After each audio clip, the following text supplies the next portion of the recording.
જય કષ્ટભંજન દેવ મિત્રો, આજથી આપણે આપણા 3 દિવસના પ્રવાસની શરૂઆત કરી રહ્યા છીએ. આપ મિત્રો, હું ઘરેથી નીકળી ગયો છું આપણે ગાડી લઈને. આજના આજે પ્રવાસની અંદર છે તો આપણી સાથે આગળથી કિશનભાઈ જોઈન્ટ થવાના છે. તો હું અને કિશનભાઈ આગળના 3 દિવસ સાથે રહી અને આજે છે એ પ્રવાસમાં ફરવાના છીએ. તમને ખબર છે મિત્રો, આમ તો હું ઘણું બધું ફરું જ છું, પરંતુ મેં નક્કી કર્યું કે આ વખતે કંઈક આપણે જે છે એ આપણા પ્રવાસને કંઈક અલગ રીતના કરીએ, જેથી કરી અને જે આપણી સાથે જોડાયેલા મિત્રો છે તેમને ખબર પડે કે ફરવા જવું હોય તો કઈ રીતના હું પ્લાન કરું છું, એ રીતના જે છે એ બધું હું આયોજન કરું છું. મિત્રો, કિશનભાઈ આપણી સાથે જોડાઈ ગયા છે, તમે જોઈ શકો છો. તો હવે આપણે જે છે એ અહીંયાથી સીધા હવે સાળંગપુર દર્શન માટે જવાના છીએ.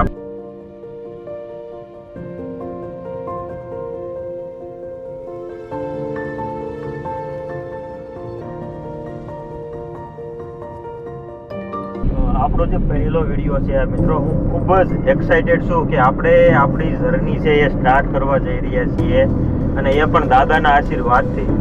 ખૂબ જ મજા આવવાની છે મિત્રો, જોડાયેલા રહેજો અમારી સાથે. આપણે આમ તો સવારમાં ખૂબ જ વહેલા નીકળવાનો પ્લાન હતો, પરંતુ કિશનભાઈના ઘરે આવી ગયેલા મહેમાન, જેના કારણે આપણે નીકળવામાં લગભગ 2 થી 2.5 કલાક લેટ થઈ ગયું.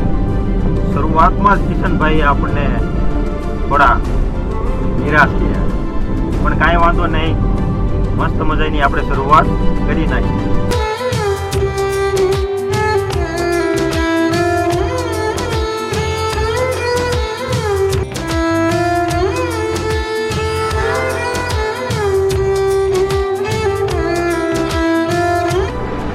આમ તો આપણે જે છે એ પ્લાનમાં સૌથી પહેલાં હસ્તગીરી, કદમગીરી, બગોડા, બગદાણા, મધુવન અને નિષ્કલંક મહાદેવ બાજુથી આપણો જે છે એ પ્લાન હતો.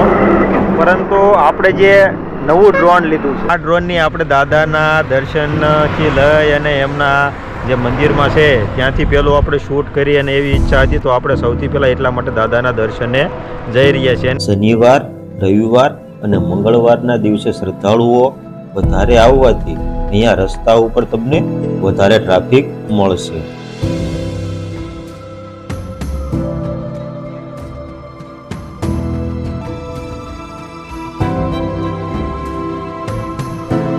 કષ્ટભંજન દાદાના મંદિરની એક્ઝેક્ટ સામે જ બસ સ્ટેશન આવેલું.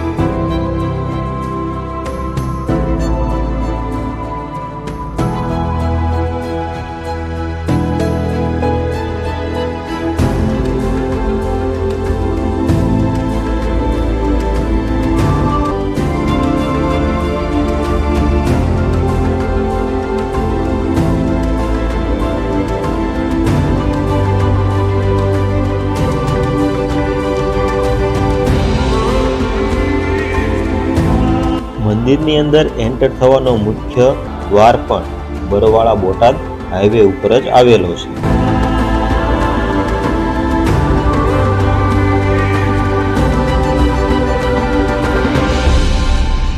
મંદિરની અંદર જ તે તમે જોઈ શકો છો, અંદર એન્ટર થાવ ગેટથી એટલે તરત જ તે જમણી બાજુ છે એ પાર્કિંગની વ્યવસ્થા આવેલી છે. લગભગ 350 થી 400 કાર પાર્ક થઈ શકે તેટલું ખૂબ જ વિશાળ એવી પાર્કિંગ વ્યવસ્થા અહીં છે.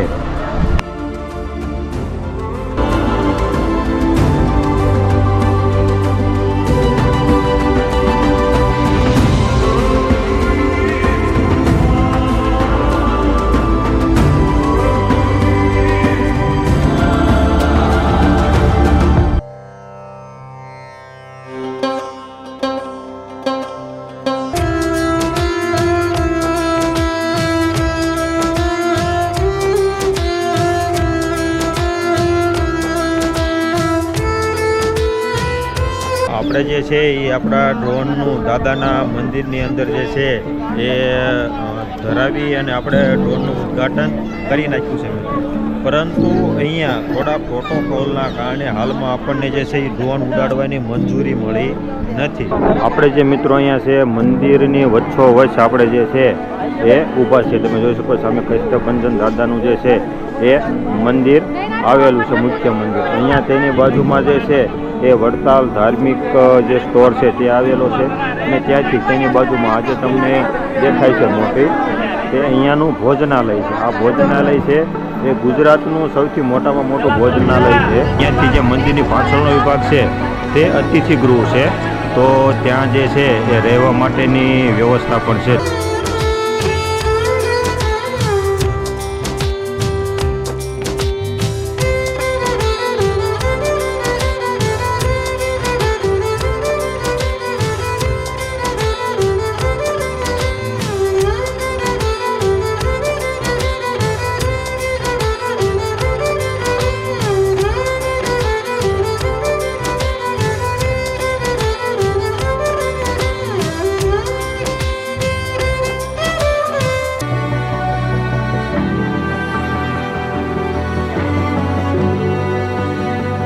અહીંયા જે છે એ શ્રદ્ધાળુઓ માટે પ્રસાદની વ્યવસ્થા કરવામાં આવે છે. તમે જોઈ શકો છો કષ્ટભંજન દેવ ભોજનાલય સવારના 11 વાગ્યાથી લઈ અને રાતના 10 વાગ્યા સુધી અહીંયા પ્રસાદીની વ્યવસ્થા કરવામાં આવે છે.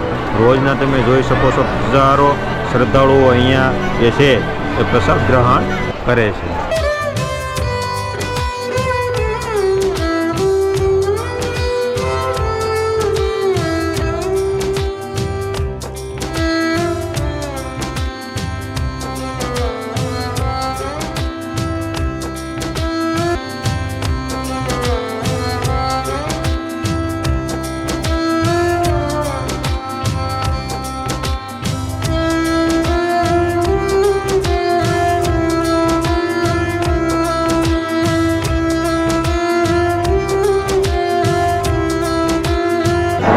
જે મિત્રો છે એ પ્રસાદી માટે ખૂબ જ સારી વ્યવસ્થા કરવામાં આવી છે. તમે જોઈ શકો છો 2 પ્રકારની જે છે એ સબ્જી છે, રોટલી, દાળ ભાત અને મીઠાઈની અંદર શીરો. તો જમવાનું 5 સ્ટાર હોટલ જેવું મસ્ત જમવાનું તમને અહીંયા ફ્રીમાં છે દાદાને પ્રસાદી રૂપે મળી રહેવાનું છે.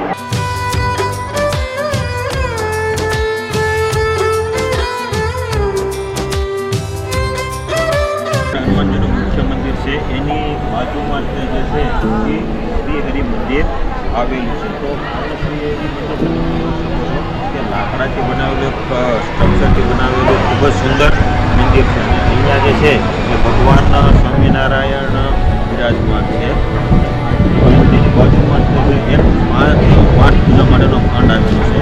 ત્યાં જ્યારે પણ કોઈ પ્રકારની પૂજા કે હવન કરવાનું હોય તો તે અહીંયા થતું હોય છે.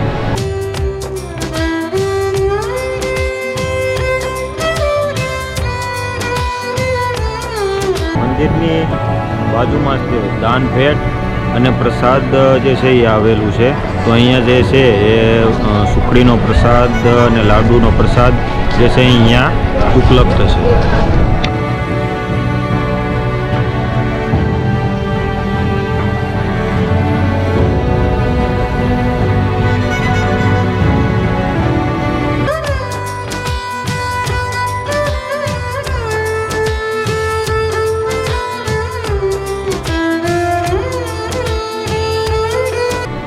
આજે મિત્રો મારી પાછળ જે દેખાય છે તે તમને જે છે એ યાત્રિક ભુવન છે.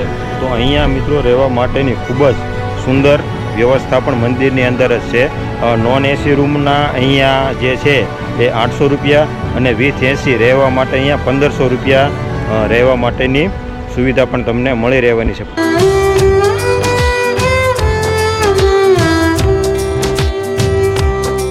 મંદિરની અંદર ગેટની અંદર એન્ટર થાવ એટલે તરત જ તેની સામે જે છે એક કષ્ટભંજન દાદાની 56 ફૂટ ઊંચી તમને પ્રતિમા જોવા મળશે, જેનું વજન અંદાજે 30 ટન જેટલો છે. અને આ મૂર્તિ છે પંચ ધાતુની બનેલી છે.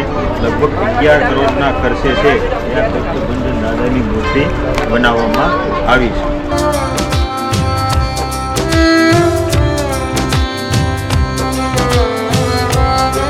તો મિત્રો આ છે જીગરભાઈ જે છે મુંબઈથી.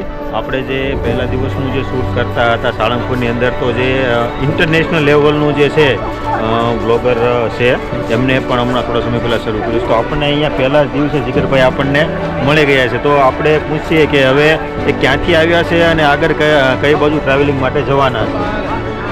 तो मेरा नाम जिगर है एंड मेरे यूट्यूब चैनल का नाम ट्रैवल थिंग्स बाय जिगर है एंड मैं all over India solo travel कर रहा हूँ, वो भी फ्री में.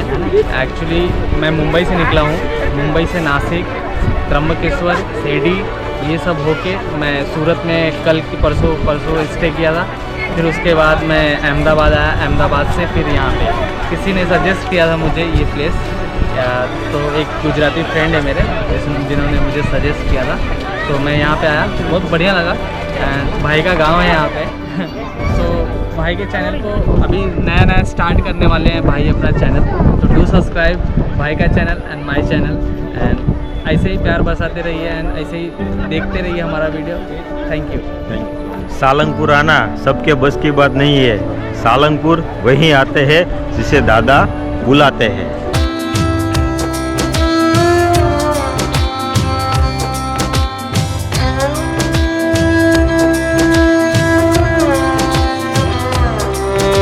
આપણે જે છે એ કષ્ટભંજન દાદાના દર્શન કર્યા. હવે દર્શન બાદ આપણે અહીંયાથી પાછળના ભાગમાં જ તે સ્વામિનારાયણ ભગવાનનું જે છે એ ખૂબ જ રમણીય મંદિર આવેલું છે. તો આપણે હવે ત્યાં જઈ અને સ્વામિનારાયણ ભગવાનના દર્શન કરીશું.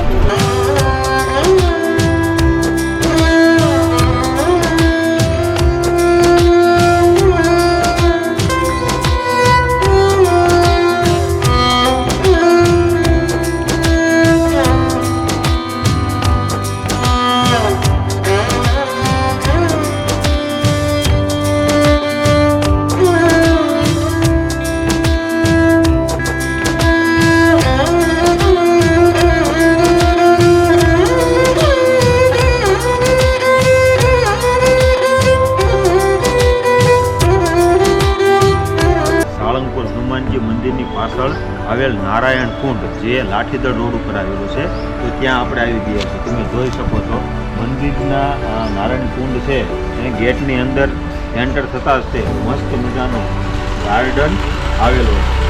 તો ગાર્ડન છે તમે જોઈ શકો. અને ત્યારબાદ આગળ જતાં જે નારાયણ કુંડ છે તે થોડું વિશેષ મહત્વ રહેલું છે. તો હવે આગળ જઈ